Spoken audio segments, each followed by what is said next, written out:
sim. Estamos no Marçal Talks. Eita, que responsabilidade, né? Aí sim. Obrigado por você ter vindo. Imagina, obrigado eu. Bora. Tô mais nervoso de quando eu fui no Jô. Ah, é? Por que você tá nervoso? Tô nervoso não, tô brincando. Mas é uma responsabilidade muito grande, né? Conta pra mim, que história é essa de mexer com política? Aonde que nasceu isso? Ah, Marçal, na verdade, assim, eu nunca tinha pensado em ser político na minha vida, mas eu sempre fiz ações sociais, sempre gostei de ajudar alguns políticos que faziam esse tipo de ação, a gente ajudava organicamente. E aí, eu tenho uma assessora que trabalha comigo há muitos anos, e a gente sempre fez isso junto. E um dia ela falou para mim, cara, é muito pequena o que a gente faz, a dimensão do que a gente faz é muito pequeno como artista. Vamos pensar em algo que a gente possa fazer, uma dimensão muito maior? E é só através da política que a gente consegue realmente atingir uma grande massa e tem ferramentas na mão para realmente fazer. E aí foi quando a gente começou a pensar que através da política a gente poderia ajudar muito mais pessoas do que eu como também pessoa física. Tá. E pretende ter um limite, assim, um prazo na política? Você já colocou essa data no seu coração? Não, enquanto Deus mandar, eu estou aqui. Uma das coisas que eu fiz quando eu entrei para a política, quando eu decidi sair candidato, todas as vezes que eu orava para Deus antes de dormir, eu pedia para Ele que eu só entrasse se fosse da vontade dEle, que eu não queria que fosse feita a minha vontade. Então, desde então, cara, é Ele que me segue e enquanto Ele quiser que eu esteja, eu vou estar. Qual foi o maior fracasso que você teve na sua vida até hoje? Na minha vida? É. Cara, eu não vejo como fracasso, eu vejo como um aprendizado as coisas difíceis que eu passei. Eu não me sinto fracassado em nada que eu fiz. Mas aí, o maior aprendizado então, aquele ponto de inflexão que você tomou um susto assim e falou, poxa, esse aqui então foi o maior aprendizado. Eu gostaria de ter tido a coragem de ser quem eu sou muito antes. Muito antes. Eu relutei muito, talvez por uma questão de a gente está acostumado que você é errado, a forma que você é errada e tal, e aí você fica se privando muito de ser quem realmente você é. Eu hoje, com a mentalidade que eu tenho hoje, com a maturidade que eu tenho hoje, eu teria sido eu mesmo muito antes. Você sente, às vezes, paz em responder, se não quiser responder também, mas é uma pergunta que eu acho que vale a pena ser feita. Você acha que existe a possibilidade de um dia me virar e falar assim, não, eu quero desfazer o que eu fiz em relação à opção sexual? Você já avaliou isso? Isso já passou no seu coração? Marçal, vai parecer um pouco contraditório o que eu vou te falar, porque as pessoas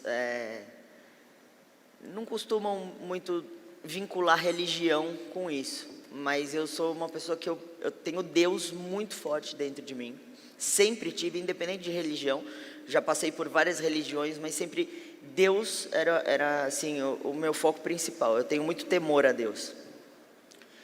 E a minha tia Sula, ela é evangélica há muitos anos, e a gente sempre conversou sobre isso, que ela falava, eu te aceito, eu te respeito, eu te amo, porém não é certo perante a Bíblia. Eu falei, tia, se Deus um dia falar para mim, não foi assim que eu te fiz, Ele vai tocar no meu coração e eu vou mudar. Eu não tenho esse negócio, eu sou assim porque eu quero bater de frente com as pessoas, porque eu quero chamar atenção, essa é a minha realidade. Quando você perguntou de fracasso, a única coisa que veio na minha cabeça para mim, teria sido fracassante e frustrante se eu não pudesse fazer a transição que eu fiz. Eu seria extremamente infeliz.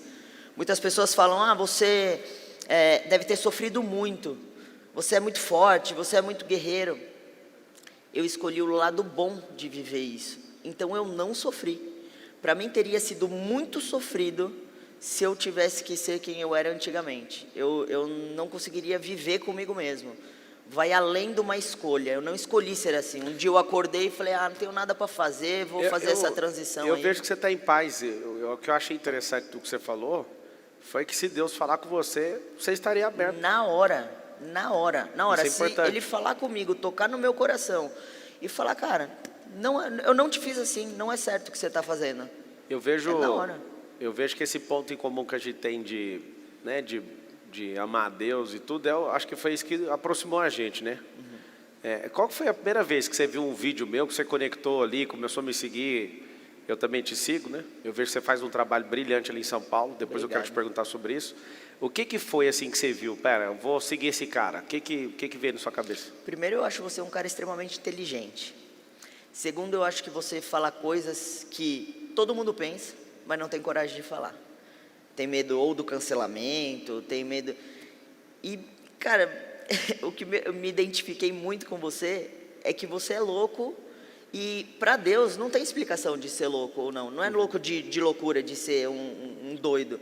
Você é louco no sentido de Deus mandou eu fazer isso e eu vou fazer. Para mim, pouco importa o que você está falando. E para mim, pouco importa realmente. É isso. Bom, me fala Uma das coisas que eu mais me identifico com você também é, se uma pessoa falou uma coisa que para você, falou de você, que é verdade, não posso fazer nada. Isso eu já trazia isso para minha vida. E se falou uma coisa que não é verdade, eu vou me importar para quê? Então as pessoas falam, pô, você deve se incomodar muito com hater, como que você consegue conviver com isso? Eu não convivo, eu não vivo isso. Ah, no Dia dos Pais falaram isso, que você não me representa. Eu não te represento, mas tem 1 trilhão de gente que pode te representar. Então tá tudo bem, tá tudo certo. Então eu me identifiquei muito com você em relação a isso. Em relação à polêmica que teve no programa do Ratinho, eu vi, o Ratinho é um cara excepcional e acredito que ele vem aqui nesses próximos encontros. Ele é um cara que fala rasgado as coisas e na hora que ele foi te chamar, você estava ali na espera do programa, ele meio que falou assim, como que eu chamo, se é ele ou ela? Você ficou putaço e foi embora. Por que você foi embora? Na verdade eu nem fiquei putaço, tá? É mais uma questão da gente começar a educar realmente as pessoas. Porque por mim, é o que você falou. É verdade, não é verdade? Para mim tanto faz. Então realmente para mim tanto faz ele trocar o meu gênero. Porém, tem muitas pessoas que sofrem com isso. Tem muitas pessoas que se sentem mal com isso, que se sentem agredidas com isso. E se a gente não começa a educar, se a gente vai sempre fica na turma do deixa disso, ele já é mais antigo, ele não falou por mal, nunca a gente vai educar as pessoas. Então, a gente às vezes precisa ter um posicionamento um pouco mais firme, não só por mim, por um todo. Por mim eu ia falar, pô, Ratinho, errou de novo, cara, já deu, né? Vai, próxima. Você é um apresentador que está aí há 200 anos na TV, você pode estudar só um pouquinho o seu entrevistado, né? Você também não precisa errar toda hora. Eu poderia zoar com ele ali, no ar, no palco. Porém, se a gente não faz uma coisa que toma uma proporção muito grande, hoje nós estamos falando sobre isso aqui, no seu programa, que é uma proporção gigantesca. Não seria nem falado sobre isso, iria passar batido mais uma vez. Então a gente não educa. Eu percebi. E ele pediu desculpa, mandou desculpa, alguma coisa? Não? Pediu nada. Ele é o cara... Ele não deve ter nem entendido por que eu fui embora. Mas pra quê? Foi embora por quê? É frescura. Me fala uma coisa, e com o Bolsonaro? Toda vez que eu lembro de você, eu lembro do vídeo no Super Pop, o Bolsonaro e você ali num pé de guerra. O Bolsonaro estava explodindo ali antes da eleição, ele era deputado ainda. E eu lembro de você ali meio que querendo controlar aquela fúria do Bolsonaro e ele te deu um corte, o corte ficou famoso. Como é que foi aquele corte ali? O que aconteceu? Você sabe que eu nem lembro desse corte, né? Qual Mentira, foi? Mentira, não é possível. Não lembro. O que ele falou? Você lembra? Eu não lembro. Eu lembro que ele falou alguma coisa. Eu lembro que é mais ou menos assim, que ele falou que tinha que descer bala mesmo em bandido, um negócio assim, você não, tem que ir na paz. Aí ele falou, então sobe no morro, numa incursão com flores. Foi isso mesmo, não, sobe no morro e com flores, né, e pede paz e tal. E aí virou um corte assim, aquele corte. Eu entendo o posicionamento dele, e de verdade, o Bolsonaro ele é um grande personagem. Eu entrevistei ele no Raul Gil, ele é uma pessoa fora das câmeras e uma pessoa na frente das câmeras. Ok, esse jeito mais rústico dele vendeu e tal, em relação a ele ser um cara extremamente conservador, ok, não tem problema nenhum, é só da mesma forma que ele gosta de ser respeitado, ele respeitar os outros. Eu acho que isso é uma questão só de respeito, a gente precisa ter respeito multo.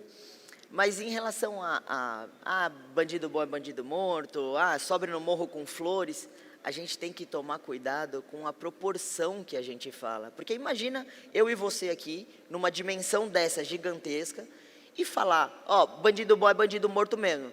Tem uns loucos que vão sair matando todo mundo por aí. Então a gente tem que ter responsabilidade com o que a gente fala, quando a dimensão é muito grande. Então essa responsabilidade, eu entendo que ele é muito verdadeiro, que ele fala o que ele pensa, mas você também fala o que você pensa, porém com responsabilidade.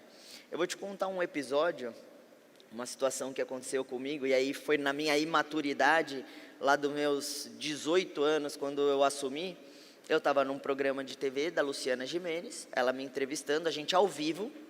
Naquela época estava assim, um boom gigantesco, porque eu tinha acabado de assumir e tal, não sei o que, sei lá, 30, 20 anos atrás, era outra dimensão falar sobre sexualidade na televisão.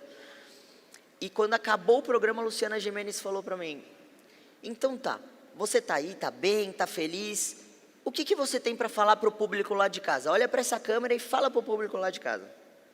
Eu olhei para a câmera e eu me sentia muito feliz naquele momento, de estar me sentindo livre para ser quem eu era. Eu olhei para a câmera e falei, você que está aí me assistindo, se você é como eu sou, sente da forma que eu sinto de verdade, não é para fazer tipo nem nada, olha para o teu pai e para a tua mãe agora e fala, eu sou gay, pronto, acabou. Marçal, você não tem noção. Terror. Não, você não tem noção o que aconteceu. Mas assim, naquela época era Orkut, para você ter uma ideia. Mas uma enxurrada de gente falando, assim, algumas pessoas falando, poxa, obrigado, eu falei, minha mãe e meu pai me aceitaram, hoje eu sou mais feliz. Só que milhares falando, eu falei, meu pai desceu o cacete em mim, e agora, o que eu faço? Qual que é o plano? Meu pai, você estava sem plano, você falou, só fala. Eu falei e meu pai me expulsou de casa, e agora, eu moro onde? Que casa? Você veio aqui eu vou pra casa. onde? Você manda vir todo mundo para sua casa? Você vai fazer o quê? Cara, mas deu um rebuliço que eu falei, olha a responsabilidade do que a gente fala, eu não tinha noção. Falei, meu Deus do céu, e agora, o que eu faço com isso?